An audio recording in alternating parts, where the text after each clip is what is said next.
You need to give your brother your savings for his wedding. He deserves it more than you do." My mother's cold words echoed through our family home in Charlotte. I sat there at the kitchen table, my coffee growing cold, staring at her in disbelief, while my father Robert buried his face in his newspaper, avoiding the confrontation as usual.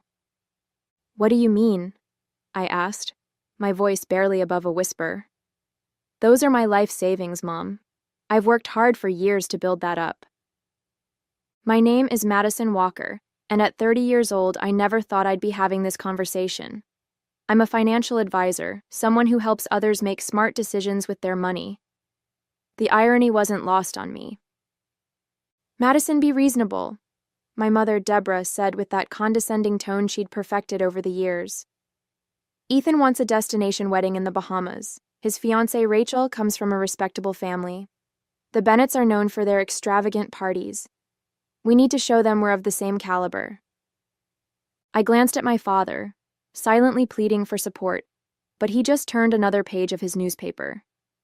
He'd always been passive, letting Mom make all the family decisions. It was easier that way, he'd tell me, kept the peace. "Mom, I have over $85,000 saved. That's not just pocket change. It's my future, my security." She waved her hand dismissively. "And what are you saving it for? You don't even have a boyfriend, let alone a fiancé. Ethan found someone. He deserves a beautiful wedding. Besides, Thomas and Patricia Bennett are contributing significantly to the celebration. We can't appear less generous." The familiar sting of her words hit hard. It was always the same story. Ethan deserved more, needed more, was worth more. I gripped my coffee mug tighter, my knuckles turning white. "I can't believe you're asking this of me," I said, fighting to keep my voice steady. "It's not just about the money. It's about respect. Do you ever think about what I deserve?" My father finally lowered his newspaper. "Deb, maybe we shouldn't," he started, but Mom cut him off with a sharp look. "Robert, stay out of this. Madison needs to understand her responsibility to this family." She turned back to me, her face hardening. "Don't be selfish, Madison. Family helps family. Or are you too caught up in your own little world to care about your brother's happiness?" I felt my throat tighten as tears threatened to spill. But I wouldn't cry. Not here, not in front of them. I stood up, my chair scraping against the floor, the sound harsh in the tense silence. "I need time to think about this," I managed to say, though inside, my thoughts were already racing with something else entirely. Because what my parents didn't know, what no one knew, was that I had recently discovered my mother's devastating secret. A secret that would shatter not just Ethan's perfect wedding, but both the Walker and Bennett families' carefully maintained facades. I left my parents' house that morning and drove straight to work, my mind replaying years of similar incidents. Growing up, Ethan had always been the son our family orbited around. When he wanted to attend private school, my college fund was drained to make it happen. When he crashed his first car, my savings bonds were cashed to buy him a new one. Each time, the justification remained the same. "He needs this more than you do, Madison." The favoritism had only intensified since Ethan started dating Rachel Bennett 6 months ago. The Bennetts were old money, the kind of family that hosted charity galas and had buildings named after them. Thomas Bennett, Rachel's father, owned half the real estate developments in Charlotte, while his wife Patricia chaired 3 different philanthropic boards. My mother was desperate to prove we belonged in their social circle. Sitting at my desk at Morgan Stanley, I mindlessly scrolled through client portfolios, unable to focus. The irony wasn't lost on me. Here I was, advising others on protecting their financial futures while my own mother wanted me to drain mine dry. "You okay?" My coworker Nina approached my desk, concern etched on her face. "You look like you've seen a ghost." I managed a weak smile. "Just family drama. My mother wants me to give Ethan my savings for his wedding." Nina's eyes widened. "The same Ethan who borrowed money from you last year for his business venture and never paid you back?" I nodded, remembering the failed food truck enterprise that had cost me $15,000. Another sacrifice for the golden child that my mother conveniently forgot. I saw your mom at the country club last weekend, Nina mentioned casually. She was having lunch with Thomas Bennett. They seemed friendly. My stomach clenched. If only Nina knew just how friendly they were. The text messages I'd accidentally discovered last week painted a very different picture of my mother's enthusiasm for this wedding. Messages that explained why she was so desperate to make sure everything was perfect, no matter the cost to me. That evening, I sat in my apartment in downtown Charlotte, staring at my phone and the screenshots I'd taken last week. The texts between my mother and Thomas Bennett flashed on the screen like neon signs of betrayal. I remembered that day with perfect clarity. It had started innocently enough. Mom had invited me over to help her compile the wedding guest list spreadsheet. "You're so much better with Excel than I am, dear," she'd said with that honeyed voice she used when she wanted something. My father was at his weekly golf game, so it was just us. Her phone kept buzzing with notifications while we worked. At first, she checked each one immediately, but after the fourth or fifth message, she seemed to grow nervous. When she excused herself to use the bathroom, another text came through. The preview caught my eye. "Missing you already. Last night was..." The sender's name made my blood run cold. Thomas Bennett. I knew I shouldn't look. I knew it was wrong. But something in my gut told me I had to. With trembling fingers, I opened the message thread. What I found made me physically ill. Months of messages. Secret meetings at the country club. Rendezvous at his private office downtown. Plans carefully orchestrated around family gatherings and wedding planning sessions. The affair had been going on since before Ethan and Rachel even got engaged. "The wedding is perfect," one message from my mother read. "No one will question us spending time together. Patricia's too busy with her charity work to notice anything." "Robert's always at the golf course," Thomas had replied. "And once the kids are married, we'll have even more reasons to see each other." My father's weekly golf games. Patricia Bennett's charity commitments. They weren't just scheduling around these events, they were using them as cover. I heard Mom returning from the bathroom and quickly locked her phone, my hands shaking. She breezed back into the room, all smiles and wedding excitement, not knowing that her carefully constructed world had just crumbled in my eyes. Now, a week later, her demand for my savings made even more sense. She wasn't just trying to impress the Bennetts. She was trying to ensure her affair could continue under the guise of family connections. The lavish wedding wasn't about Ethan and Rachel's happiness at all. My phone buzzed with a new message from her. "Have you made your decision about the money? The Bennetts are hosting an engagement dinner next week, and I need to know what to tell them about the wedding budget." I stared at her message for a long moment before typing, "You're right, Mom. Family helps family. I'll do it." Her response was immediate. "I knew you'd make the right choice. This wedding needs to be perfect." Perfect. If she only knew what I had planned for her perfect wedding. The Bennett estate sprawled across 3 acres in Myers Park, Charlotte's most exclusive neighborhood. As I pulled up to the iron gates for the engagement dinner, my stomach churned with anxiety and determination. I had my checkbook in my purse, not to give them my savings, but to prove a point. The mansion's grand foyer was already filled with guests when I arrived. Crystal chandeliers sparkled overhead, while servers weaved through the crowd with champagne. Patricia Bennett stood greeting guests, every inch the perfect society wife in her designer dress, completely unaware of her husband's betrayal. "Madison, darling," my mother's voice carried across the room. She hurried over, wrapped in an expensive new dress I'd never seen before. "I'm so glad you came to your senses about the wedding budget." I forced a smile, noticing Thomas Bennett watching us from across the room. "Actually, Mom, I wanted to discuss that with everyone." Her smile faltered slightly. "Oh, there's no need to bring it up tonight." "I insist," I said, my voice firm. I spotted my father chatting with some guests near the fireplace, looking uncomfortable in his tuxedo. He'd always hated these society events. I waited until everyone had gathered in the dining room. Ethan and Rachel sat at the center of the long table, beaming with happiness. My brother looked especially smug, probably already counting my savings in his head. I stood up, champagne glass in hand. I'd like to make an announcement about the wedding budget. My mother's face paled. Madison, this isn't the time. No, Mom, this is exactly the time. I pulled out my checkbook. You asked me to contribute my entire life savings, $85,000, to give Ethan and Rachel their dream wedding. You said it was my family duty. The room fell silent. Patricia Bennett raised an eyebrow, while Thomas shifted uncomfortably in his seat. My father finally looked up from his plate, confusion written across his face. I've thought long and hard about this, I continued, and I've decided that family does matter. So I'm willing to match whatever amount the Bennetts are contributing, dollar for dollar.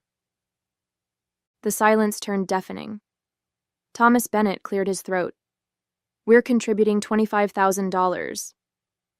I wrote out a check for exactly that amount and handed it to Ethan. There you go, brother, a fair and equal contribution. But that's not what we discussed, my mother sputtered, her face flushed with anger and embarrassment. No, Mom, you discussed taking everything I had without any regard for my future. That's not happening. I turned to face the table.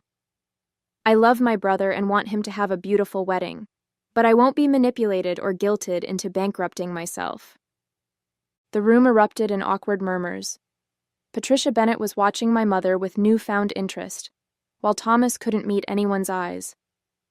My father actually smiled, the first time I'd seen him do so at one of these events. Well, Patricia said smoothly, I think that's a very generous contribution, Madison. Now, shall we discuss the seating arrangements? But my mother wasn't finished. As the conversation shifted, she grabbed my arm and hissed in my ear, How dare you embarrass me like this? After everything I've done for you? I looked her straight in the eye and whispered back, Trust me, Mom. This isn't the kind of embarrassment you need to worry about at this wedding. The week after the engagement dinner was a whirlwind of wedding preparations and barely concealed tensions. My mother had shifted from guilt-tripping to outright hostility, while Thomas Bennett seemed to be avoiding all family gatherings. My father, surprisingly, had started paying more attention to the family dynamics, perhaps finally noticing the strange undercurrents.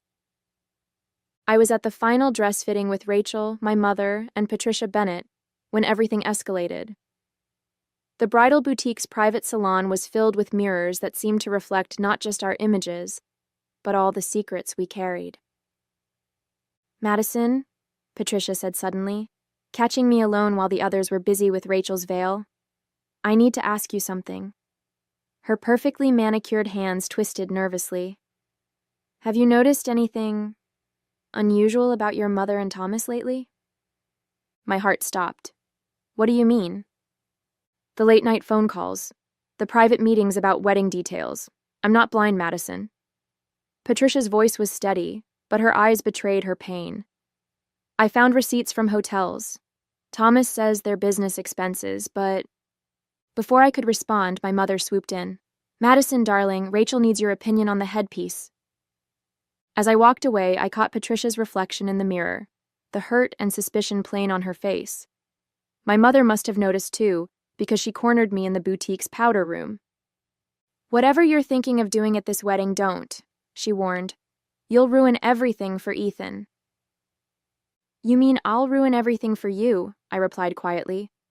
Does Dad suspect anything? Her face hardened. Your father is finally treating me the way I deserve. He's been so attentive lately, probably feeling guilty for years of neglect. Don't you dare take this away from me. Take what away? Your affair or your perfect mother image? She slapped me. The sound echoed off the marble walls.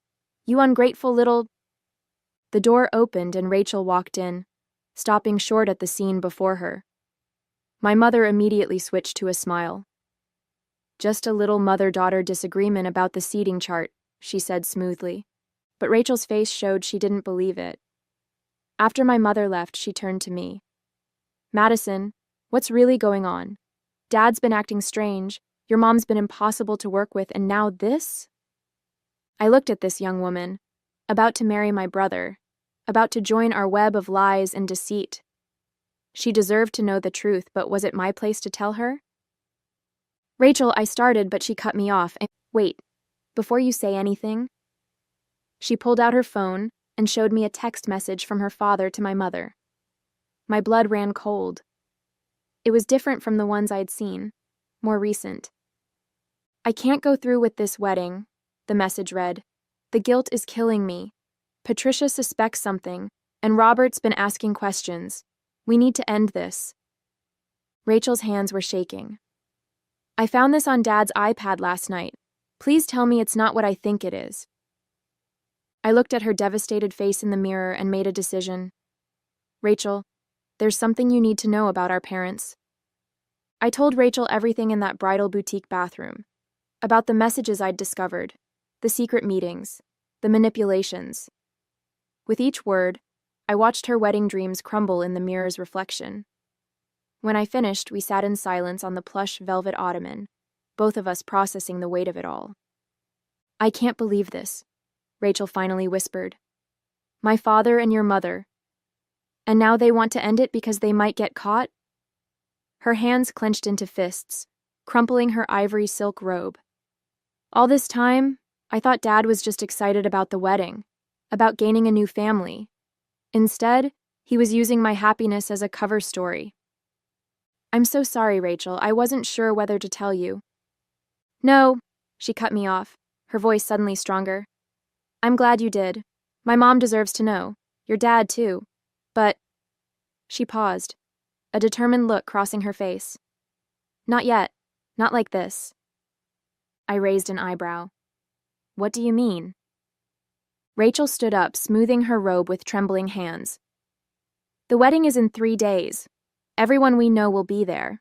Family, friends, business associates. If they want to use my wedding as their cover story, then let's use it too. Let's make sure everyone knows exactly what kind of people they are. My heart raced at her words. Are you sure? This would change everything. Ethan Dash. Ethan needs to know what kind of mother he's been defending all these years, Rachel said firmly. And my mom? She's spent 25 years building my father's social reputation while he... She couldn't finish the sentence.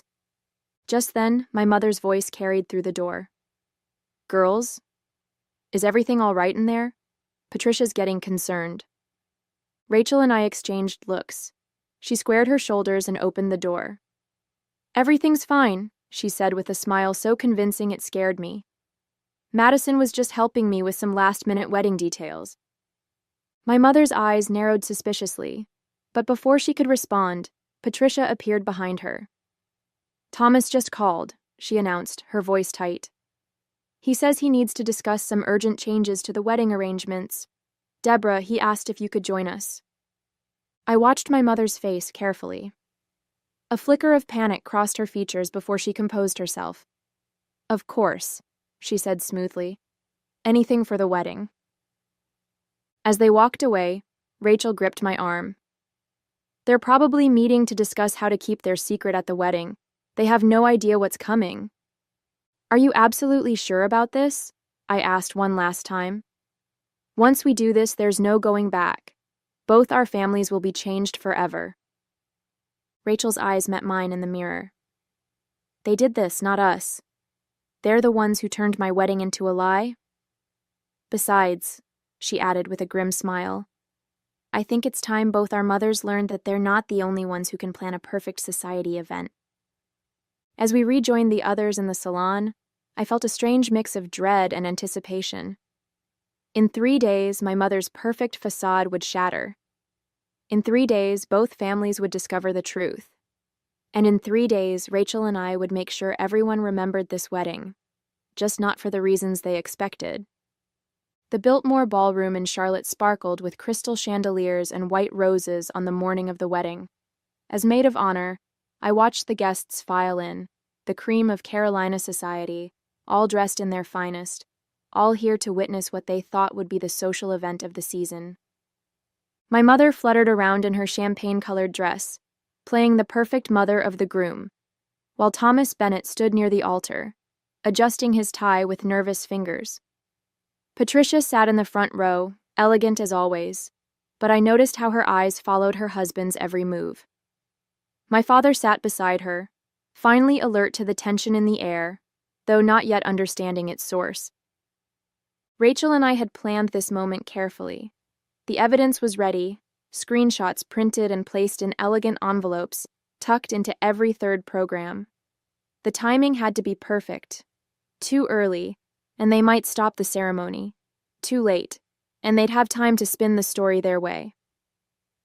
I approached the microphone, ostensibly to begin my maid of honor speech. My mother beamed at me, probably thinking I'd finally fallen in line with her wishes. Thomas Bennett shifted uncomfortably in his seat. They had no idea what was coming. Before we continue with the ceremony, I began, my voice steady despite my racing heart. The bride and I have something important to share with all of you. My mother's smile froze. In the front row, Thomas Bennett went pale. Rachel stepped forward in her wedding dress, her face set with determination. Together, we faced the crowd of Charlotte's elite, all those people who had watched our families for years, thinking they knew everything about us. If you'll all open the envelopes in your programs, I continued, you'll find some interesting reading material about two people in this room who've been using this wedding as a cover for their affair. The rustle of paper filled the ballroom. My mother stood up abruptly, her champagne dress catching the light. Madison, stop this immediately. But it was too late. Gasps echoed through the room as guests found the screenshots of intimate messages between my mother and Thomas Bennett. Patricia's hand flew to her mouth as she read the evidence of her husband's betrayal. My father sat frozen, his face draining of color as he realized the truth about his wife. Mom? Ethan's voice cracked from where he stood at the altar. Tell me this isn't true. These messages, Rachel's voice carried across the stunned silence, show how my father and Ethan's mother used my wedding, my happiness, as an excuse to continue their affair. They planned secret meetings during cake tastings. They arranged private moments during venue tours. They turned what should have been the happiest day of my life into a lie. Thomas Bennett finally found his voice. Patricia, I can explain. Explain what? Patricia's voice was ice. How you and Deborah made fools of all of us?